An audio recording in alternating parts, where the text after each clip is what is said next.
What is going on, everyone? Welcome back to the Streamloots YouTube channel. My name is Preacher, and in today's video, we're going to be talking about an awesome free streaming software called Streamlabs OBS. This video is going to be similar to our platform overview of OBS Studio, so if you haven't checked that video out, we'll leave a link to that video in the description below.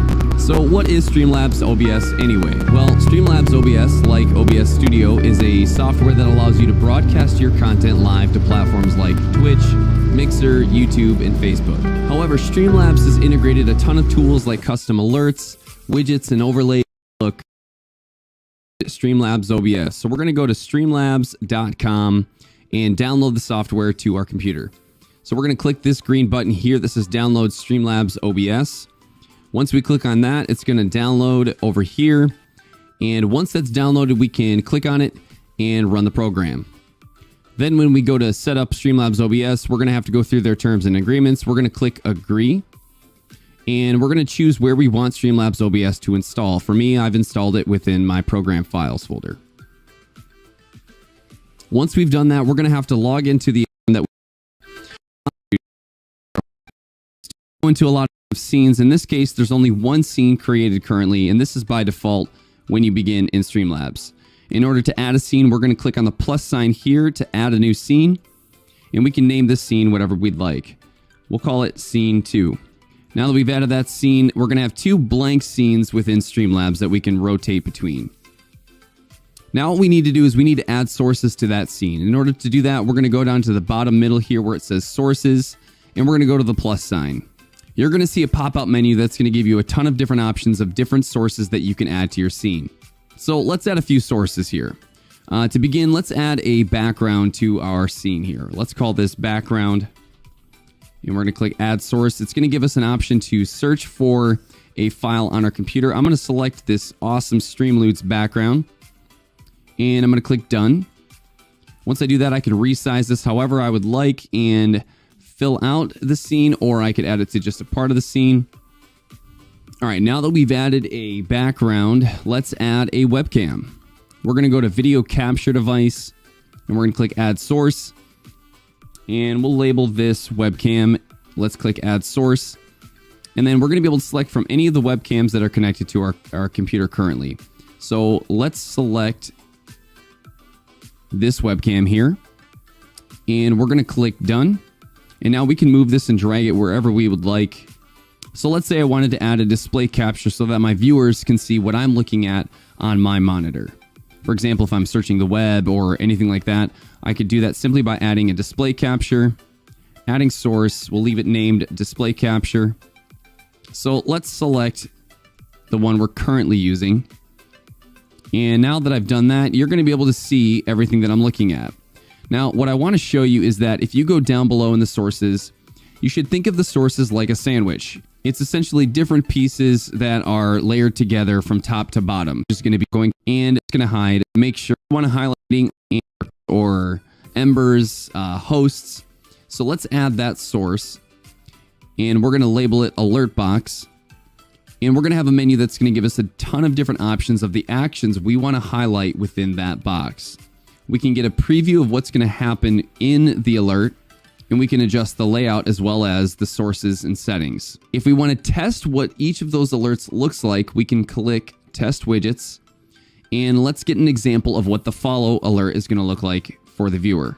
So when I click the test follow, it's going to give me a preview of what the viewer is going to see when they follow the channel. When we click Done, it's going to show that our alert box is located right here. So we can move this, resize it, and relocate it wherever we would like on our scene. So now that we've talked about what your viewers are going to see in the scene, we're also going to talk about what your viewers are going to hear. And so we're going to look at the mixer at the bottom right here, and you're going to see a list of all of the audio inputs and outputs that are added as sources on a particular scene. To edit those sources, we can click on the settings wheel here. So what you're going to see here is a list of all of the audio outputs and inputs within your scene. For example, the desktop audio is going to capture all of the audio from your computer. Audio stream be a place we can configure here. Actually, nice from you. All we've talked about, make your stream animated alerts and look and so we have that we've got the input left things, video, our actions, and appearance. So let's start with the output. Under output mode, you can select simple or advanced. Let's look at the simple option here. Under simple mode, we can select the quality of our stream and the quality of our recordings. So under video bitrate for the stream, what we need to do is we need to run a speed test to find out what number we need to put here. Simply type in speed test on Google, run speed test. Once we've established our upload speed, what we want to do is we want to take half of that and put that number in the video bitrate. For example, if my upload speed is 12 megabits per second, what I want to do is I want to take half of that, which would be 6,000, and put that in the video bitrate category. And it should be noted here that every stream put a certain rate. So use cause a lot of the folder wish MP4. This is for other things that you might do with the video file. And encode mode under output. Think new settings that were star rate category. For preset, we can see what tab. See monitor solution. Quality loss or dropped frames that you might see. Downscaling the experience to third frame that and our mic audio. And this is something that you can use as necessary as you discover what your needs are while you're streaming. Under the scene collections tab, you're going to be able to export in computer. Also change the scene item selection mode, as well as add a live doc for our chat.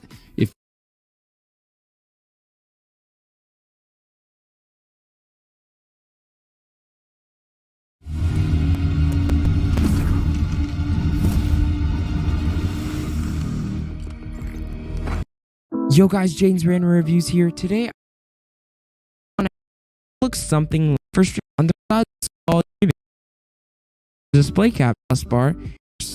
Now, same plus we're going to be using.